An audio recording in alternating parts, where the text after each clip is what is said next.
हर दिन हमारे लिए सब खुशहाली के नहीं होते, आजमाइश के भी वक्त आते हैं। चांद को भी गहन लगता है, लेकिन जब छट जाता है तो फिर आबो ताब के साथ चमकता भी है। उम्मत मुस्तफा सल्लल्लाहु तआला अलैहि वसल्लम हमेशा से इम्तिहानात और आजमाइश के इस दौर से गुजरती गई है, और साबित कदमी का ये इम्तिहान होता है। आज पूरी दुनिया हमारी तरफ झपट पड़ने की नजर से देख रही है।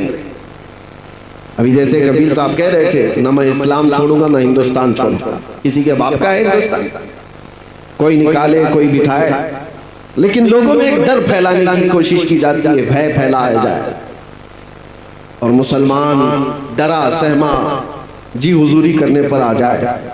याद रखो मेरे अजीजों, ये तूफान तुम्हारे ईमान का इम्तिहान ले रहा है। इस तूफान में जितने खसो खाशाक और कचरे हैं सब उड़ जाएंगे, और जो मोहब्बत मुस्तफा के साथ हैं वो इन तूफानों का डट कर मुकाबला करेंगे और खड़े रहेंगे। इससे बड़े भी इम्तिहानात आ जाएं, वो डटे रहेंगे और जमे रहेंगे। कुरान कहता है इन्नल्लज़ीना क़ालू रब्बुनल्लाह सुम्मा इस्तक़ामू, बेशक वो लोग जिन्होंने कहा अल्लाह हमारा रब है, फिर उस पर जमे रह गए, फिर उस पर डटे रह गए, उनके साथ क्या होगा? ततनज़्ज़लु अलैहिमुल मलाइका, अल्लाह फरमाता है उन पर अल्लाह फरिश्तों को उतारेगा। वो ये कहते हुए आएंगे, फरिश्ते डरो मत, घबराओ मत, थोड़े दिनों की बात है। जिस जन्नत का अल्लाह ने तुमसे वादा किया है वो जन्नत भी तुम्हारे इंतजार में। ये वो दिन आए हैं हमारे। आज हर जगह पर कोई चाकू छुरी पर डराने की कोशिश कर रहा है। अरे आजकल के पैदा हुए कीड़े मकोड़े भी आ गए मोहम्मद अरबी सल्लल्लाहु अलैहि वसल्लम के शेरों को मुंह दिखाने के। हालात हमारे बदले हुए हैं।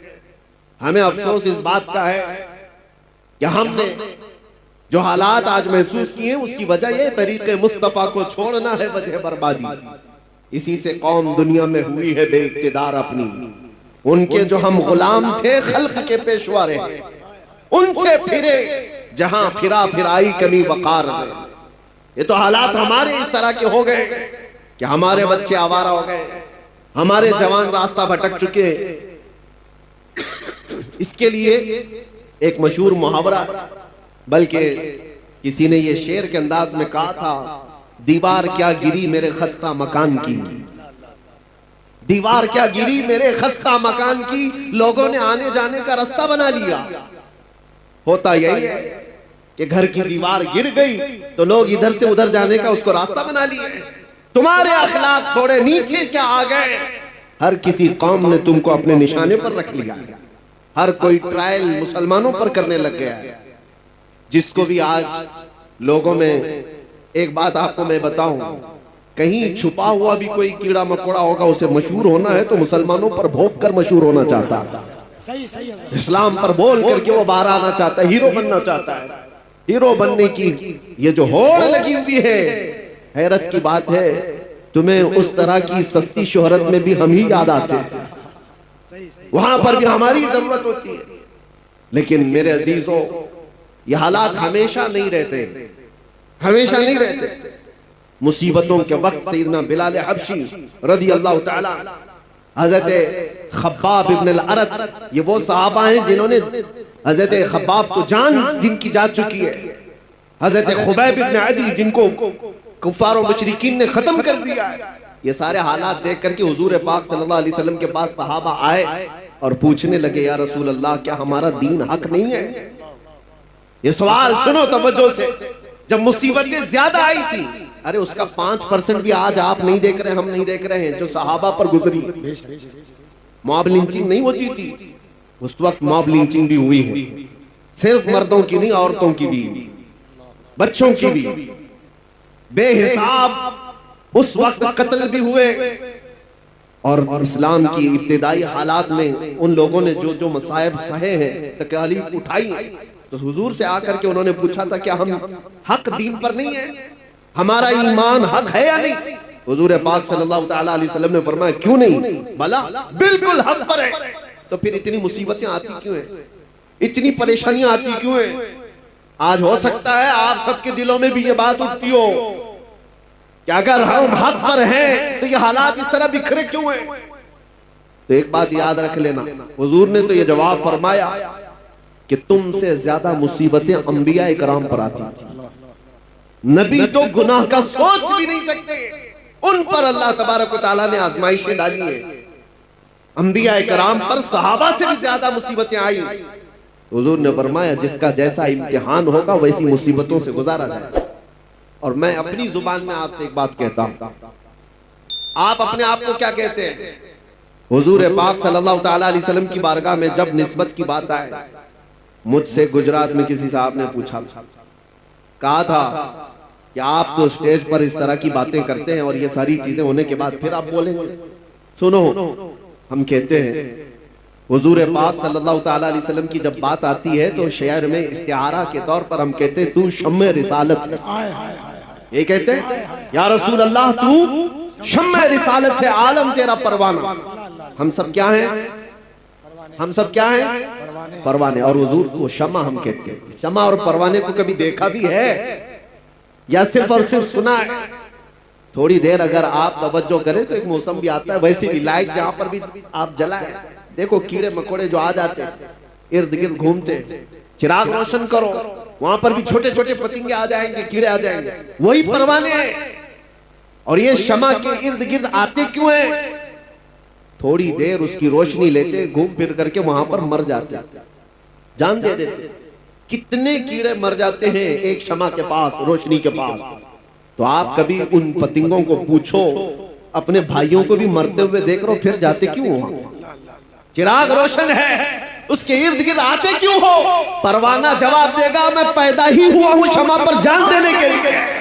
नारे तकबीर, दोनों हाथों को उठाकर नारे तकबीर, नारे रिसालत। इसीलिए परवाना ये कहता है तू नादान है, तू सिर्फ शमा के इर्द गिर्द मेरे भाइयों को मरते हुए देखा तो मुझसे पूछ रहा है मरी हुई लाशें देख करके फिर क्यों आता है? जवाब वो देता है परवाना मैं पैदा ही हुआ हूँ शमा के अतराफ घूम कर अपनी जान देने के लिए। इन दुनिया वालों को बताओ ऐ सुन्नी मुसलमानों, गैरत सुन्नी आज भी जिंदा है, उन पे मर मिटने का जज्बा कल भी था और आज भी है। हम पैदा हुए हैं मुस्तफा करीम सल्लल्लाहु तआला अलैहि वसल्लम की इज्जत पर मरने के लिए ही। इसीलिए तो हम अपने बुजुर्गों से जो मनकूल हमें अकीदे और अदब आए हैं, हम गुनगुना करके यूं कहते हैं बारगाह मुस्तफा में हमारी अपनी जिंदगी होती तो फिक्र करते हैं, हमारी अपनी जान होती तो हम फिक्र करते। अरे आदमी उस चीज की हिफाजत की फिक्र करता है जो उसकी खुद की हो। कपड़ा मेरा है तो मैं बचाऊं, सामान मेरा है तो मैं बचाऊं, जान मेरी है कहां कि मैं हिफाजत की फिक्र करूं। हमने तो जान सुपुर्द की है मदीने के आका के हवाले। और इसीलिए बरेली के इमाम ने हमें ये सिखाया था, कभी ये मत कहना मेरी जान है मैं फिक्र करूंगा, मैं हिफाजत करूंगा, नहीं बल्कि यूं कहना या रसूल अल्लाह दहन में जुबान तुम्हारे लिए, बदन में है जान तुम्हारे लिए, और हम आए यहां तुम्हारे लिए, उठे भी वहां। नारे तकबीर, नारे रिसालत।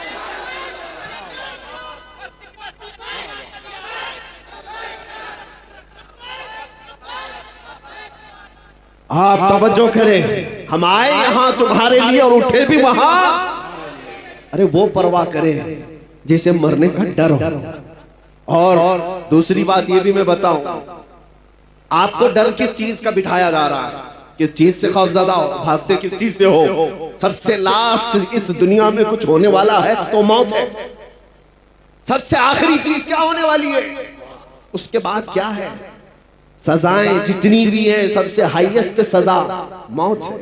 और मौत उसके लिए डरावना सपना है जिसको जलना है, जलना है, जलना है। और मोमिन के लिए डरावना सपना नहीं है, ये तोहफा है। इधर आंख बंद हुई उधर दीदारे मुस्तफा हुआ, उसके लिए डरावना सपना नहीं है। और सच्चा मोमिन तो इंतजार में गुजारता है, न जाने वो शब कब आएगी जब मैं इस दुनिया को छोड़कर अपने महबूब के पास जाऊंगा। हाँ मेरे अजीजों, हम वो लोग नहीं है। इसीलिए इकबाल ने कहा था, अंग्रेजों ने परख करके देखा था तुम्हारी तबीयत को और उसके बाद ये जुमला कहा था, ये फाका कश मौत से डरता नहीं जरा, ये फाका कश मौत से डरता नहीं जरा। हकीकत है ये। अंग्रेजों ने जो कहा था ये भूखे रहते हैं, प्यासे रहते हैं, फाका कश किसको कहते हैं? महीनों से इनके घर में रोटी नहीं आती, कपड़े के मोहताज है, घर की छत नहीं है, लेकिन मौत से डरता नहीं है। कौन सी चीज है जो इसे निडर बनाकर रखी हुई? कौन सी चीज है जो इसे बेखौफ बनाकर रखी है? अंग्रेज कहता है रूह मोहम्मदी इसके बदन से निकालता। रूह मोहम्मदी, सारी दुनिया इसी के चक्कर में है कि वो रूह मोहम्मदी जो इनके पास है उसे निकाल। आखिर हद तक मेरे अजीजों, दुनिया जिस चीज की कोशिश करती रहेगी वो यही है। आपको क्या लगता है वो तुम्हारे रोटी, कपड़ा, लत्ता, जगह, मकान इसके दुश्मन है? नहीं, आला हजरत फरमाते हैं कि तुम्हारी जो दुश्मनी है, तुम्हारे सिलसिले में शैतान जिस चीज से परेशान है वो क्या है? आंख से काजल साफ चुरा ले, या वो चोर बला के तेरी गठरी ताकी है और तूने नींद निकाली है। तुम्हारी गठरी ही देखी गई है। चोर जो है ना देखता है मजमे में किसके पास है माल और उसी की जेब पर नजर रखता है, और हर एक को देखता भी नहीं। इसीलिए मेरे अजीजों, आपके ऊपर नजर इसलिए है शैतान की कि गठरी में मोटा माल दिख रहा है, बड़ा माल उसको दिखता है, इसीलिए सारी की सारी ताकत सुन्नियों पर लगाई जाती है। और जहां भिखारी लोगों कुछ ही ना हो, उनका कौन दुश्मन है? उनका कौन दुश्मन है? उनके पास चोर को मिलना क्या है? और इसी वजह से लोग ये कहते हैं कि वो लोग तो इतने नमाजी हैं, 40-40 दिन चले जाते हैं, पूरी पूरी जमात लेकर के भी कुछ नहीं होता, कहीं कोई प्रॉब्लम नहीं होता, और हम जो है 4 लोग भी जाएं तो हमको पता नहीं कितने बैरिकेडिंग से क्रॉस करना पड़ता है। हमारे साथ भी मामला आता है। और एक साहब, उनकी भी बात मैं आपके सामने रख रहा हूं, ऑफिसर, मैंने कहा साहब इतनी बड़ी बड़ी जमातों को आप कुछ नहीं कहते, मैं अकेला आदमी, मेरे आगे पीछे कुछ भी नहीं, और सारे संतरी, सारे पहरेदार मेरे पीछे लगा देते हो। कहा वो बेजरर है, वो बेजरर है, जुमला था, वो नुकसानदेह नहीं है, नुकसानदेह नहीं है, वो कहीं पर भी जा सकते हैं, ताकि वो इजराइल में भी जा सकते हैं, कोई मसला नहीं। आपसे प्रॉब्लम है। कहा क्यों? आपसे प्रॉब्लम ये है कि वो बोलते कुछ नहीं और बोलते आप सबसे ज्यादा। तो कहा मेन मसला बोलने का, समझ में यही आया बोलने का। तब फिर हमने आपको एक बात उनको ये कहा, आपकी सिक्योरिटी, आपकी अमन और शांति सब मुबारक हो, अगर बोलने में कंप्रोमाइज करने ही पर वो सारी छूट मिल सकती है तो 1000 बार मार दो, हमको वैसी छूट की जरूरत नहीं है। बुज़दिल बनकर, बेगैरत बनकर जीने का मतलब क्या है? तुम आज रोक सकते हो, इंशाअल्लाह कल रब तबारक व तआला हालात सही फरमा दे। आज तुम पाबंदियां लगा सकते हो, हमारे ऊपर किस चीज के लिए पाबंदियां? सिर्फ इसलिए कि हक बात बोलना है, हुजूर पाक की इज्जत के बारे में बोलना है। और सबसे बड़ी बात यह है कि लोगों को उठाना नहीं है, बेदार नहीं करना है, इश्क़ रसूल पर लोगों को उठाना नहीं। ये मैं अंदर की बातें बता रहा हूं। कुछ लोगों ने मुझे आकर ये कहा भी आपको जितना दूसरे टॉपिक्स पे बोलना है बोलते रहिए, कोई मसला नहीं है, लेकिन बस ये आप जो नामूस रिसालत और इश्क़ रसूल की बात जिसमें नौजवानों को उठाते हैं ये बंद कर दीजिए। कहा यही तो असल है, और जान नहीं रही तो फिर जिस्म का मतलब ही क्या? नमाज, रोजा, हज, ज़कात, ये सारी चीजें हाथ पैर आंख कान का नाम काम कर सकती हैं, लेकिन किसी के अंदर रूह ही ना हो तो हाथ का क्या काम, पैर का क्या काम, ये आंख और नाक का क्या काम? रूह अगर है तो ये सारी चीजें काम की हैं, और रूह ना हो तो ये सब सड़ गल जाती हैं। इसीलिए इश्क़ मोहम्मदी हमारी रूह है, मुस्तफा करीम का नाम हमारी जान है, और इसके बगैर हमारा कुछ नहीं है। इसीलिए आला हज़रत ने क्या कहा था, वो जो न थे तो, सुन्नियों को पता है, वो जो ना हो तो। दूसरा जुमला आपकी तरफ से ही होता है, हमने देखा है, जाहिल से जाहिल मोहल्ले में भी जाकर के पूछो, वो दूसरा जुमला खुद ही कहेंगे, वो जो ना हो तो। सबको पता है हमारी जिंदगी में भी वो जो ना हो तो, अरे कब्र में भी वो जो ना हो तो, और हश्र में भी वो जो ना हो तो, तुम्हारी नमाज में भी, तुम्हारी अजान में भी वो जो ना हो तो। ये एक बात याद रखो, आबरूए मां ज़नाम मुस्तफा, हम सबकी इज्जत आबरू मुस्तफा के नाम से है, और अगर वो ना हो तो फिर कुछ भी नहीं है, कुछ भी नहीं है। इसीलिए अपनी सारी ताकत और कुव्वत इसी बात पर लगाओ कि मुझसे ये दौलत कोई छीनने ना पाए, मुझसे ये चीज कोई छीनने ना पाए। मैं जो बात कह रहा था उसको मैं आगे बढ़ाता हूँ। हालात हमेशा एक तरह के नहीं रहते। लोग अगर ये समझते ताकत के नशे में कि सब कुछ अब जैसा चाहे वैसा चला लेंगे, तो बाज औकात कुत्ता भी जो बैलगाड़ी के नीचे चलता है वो यही सोचता है पूरी बैलगाड़ी मैं ही चला रहा हूं, उसको भी ऐसा लगता है। और लोग डर जाते हैं, स्टेज वाले भी। मैं जैसे ही कुत्ता कहता हूं, आपको डरने की जरूरत नहीं, खौफजदा होने की जरूरत नहीं। मेरे अजीजों, हमने ये उसका इजहार भी कर दिया। जिनको तकलीफ थी हमने उसके जवाब में कह दिया आपको तकलीफ होती है किसी को भी कुत्ता कहने से, लेकिन मुझे नहीं होती। आप मुझे 1000 बार कुत्ता कहो, लेकिन इसका उसका नहीं, दरबारे रिसालत का। हम खुश होंगे, हमारी पहचान ही वो है। सगे तैबा सब कह कह के पुकारे बेदम, यही रखी हो मेरी पहचान मदीने वाले। हमें सब इस बात से डर नहीं है। आज से मैं कहता हूं कि हालात हमेशा के नहीं रहते। सहाबा इकराम रिज़वानुल्लाहि ताला अलैहिम अजमाइन ने बद्र के हालात देखे, ओहद के हालात देखे, खैबर के हालात, खंदक के हालात देखे, और हुदैबिया में सुलह के हालात भी देखे। ऐसा वक्त भी आया था कि मक्का के कुफ्फार और मुशरिकीन ने जोर जबरदस्ती कर डाला था। सारी अपनी पसंद की सुलहनामे में शर्तें लगा रखी थी कि मदीने से कोई भाग करके आएगा तो हम वापस नहीं करेंगे, मक्का से कोई भाग कर जाएगा तो आपको वापस करना पड़ेगा। सब सहाबा ने देखा था ये दबी हुई सुलह है, ये झुक करके मानने वाली बात है। ये वक्त हमेशा नहीं रहता। सहाबा ने उस वक्त, जानते हो, बेचैनी और बेकरारी में कहां तक पूछा था। सैयदना उमर इब्न खत्ताब, या आज के हालात पर मैं बात कर रहा, हो सकता है कोई भी इसमें इस तरह के ख्यालात लेकर के बैठा हो कि हम हक पर है तो ऐसे हालात क्यों बने हुए। हजरत उमर ये चाहते थे कि जंग हो जाए, हम मक्का वालों से जंग करके उमरा कर लेंगे। हम 1400 की तादाद में, हुजूर मना कर रहे थे कि नहीं, जंग की जरूरत नहीं, हाजत नहीं, मैं जो देख रहा हूं वो तुम नहीं देख रहे।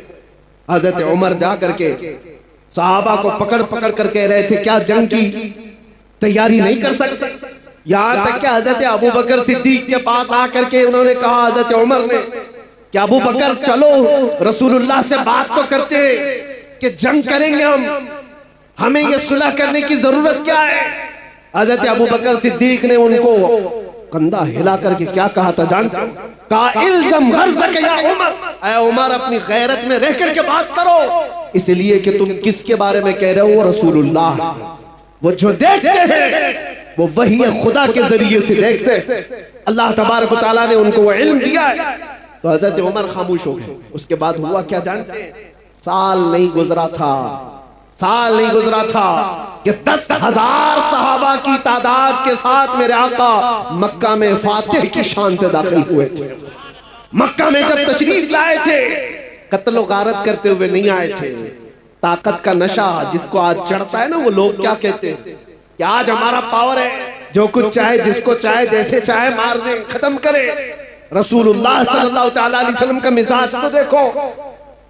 तकरीबन जिनको सहाबा को 20 साल तक जिन्होंने तकलीफें दी हैं, वो मक्का में दुश्मन मौजूद थे, पकड़ के उनको मार सकते थे। हुजूर पाक जब मक्का में तशरीफ लाए, सहाबा सब साथ में, ऐलान हो रहा था। सहाबा कह रहे थे अल यौम यौमुल मलहमा, आज तो गोश्त के छींतड़े उड़ाने का दिन है, दुश्मनों को पकड़ के मारेंगे। नबी आखिर ज़मान सल्लल्लाहु तआला अलैहि वसल्लम ने क्या फरमाया? नहीं, अल यौम यौमुर रहमा, आज का दिन रहम करने वाला दिन है, माफ किए जाएंगे सब। मक्का के उन पुराने पुराने दुश्मनों को रसूलुल्लाह सल्लल्लाहु अलैहि वसल्लम ने माफ कर दिया। ताकत जब किसी के पास आए तो रसूलुल्लाह को देखे। मेरे आका सल्लल्लाहु अलैहि वसल्लम का मिजाज क्या है? कमजोरों को या मगलूब लोगों को पकड़ करके मारा नहीं है, उन्हें माफ किया है। नबी पाक सल्लल्लाहु तआला अलैहि वसल्लम ने उन्हें आजाद किया। ये भी नहीं कि जो कहते हैं कि तलवार की नोक पर इस्लाम फैलाया जा रहा, तलवार की नोक पर फैलाया जाता तो मेरे अजीजों कुछ भी बाकी नहीं रहता। तलवारें बहुत सालों तक लोगों के पास रही, इस्लाम तलवार की नोक पर नहीं फैलाया गया। जिसको ऐसा लगता हो, जिसके पास ऐसी तारीख आई हो, वो झूठी तारीख हो सकती है। सच्चाई ये है कि अल्लाह के हबीब सल्लल्लाहु तआला अलैहि वसल्लम के उन अजीम अखलाक को देखकर सहाबा दामन इस्लाम से वाबस्ता हुए और दुनिया एक बड़ी जमात के साथ इस्लाम को अपना रही थी और आज भी अपनाती है। आज बताओ जो नए यूरोप अमेरिका में दाखिले इस्लाम हो रहा है, उनको कौन तलवार की नोक पर बुलाता है? उनको कौन गर्दन पर तलवार रखता है? पढ़ो, इस्लाम की सच्चाइयों को तो समझ में आएगा। लेकिन मेरे अजीजों, आपसे ये बात अर्ज करना है मुझे कि हालात हमेशा एक तरह के नहीं होते। आज तुम्हारा इम्तिहान है, आज तुम्हारी आजमाइश का वक्त है, और इसी आजमाइश और इसी इम्तिहान के वक्त के लिए ही मैंने कहा था कुछ देर की खामोशी है। इसी के लिए तो कहा था। बाकी का जुमला आप करें, बाकी सबको पता है। हम तो अंदर भी गए थे, तब भी हमारा इस्तेकबाल कैदियों ने यही बोल करके कहा।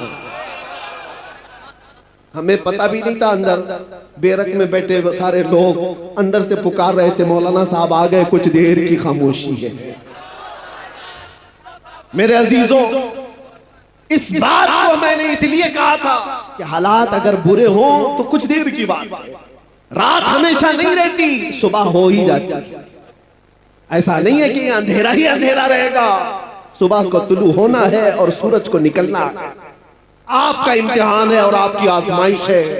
आप में से कितने ऐसे लोग हैं जो नामूसे मुस्तफा सल्लल्लाहु ताला अलैहि वसल्लम के लिए खड़े रहते हैं, और कितने ऐसे हैं जो बिक जाते हैं। ये आज देखा जाएगा। हमने देखा है बहुत सारे लोगों को, वो आते भी हैं जाते भी, हमारे आसपास भी। ये वो हवाओं वाले लोग हैं जिनको अहमद अली साहब अभी कह करके गए। कुछ लोग वो हैं जो जी हुजूर से आगे नहीं गए, उनकी किस्मत में होगा।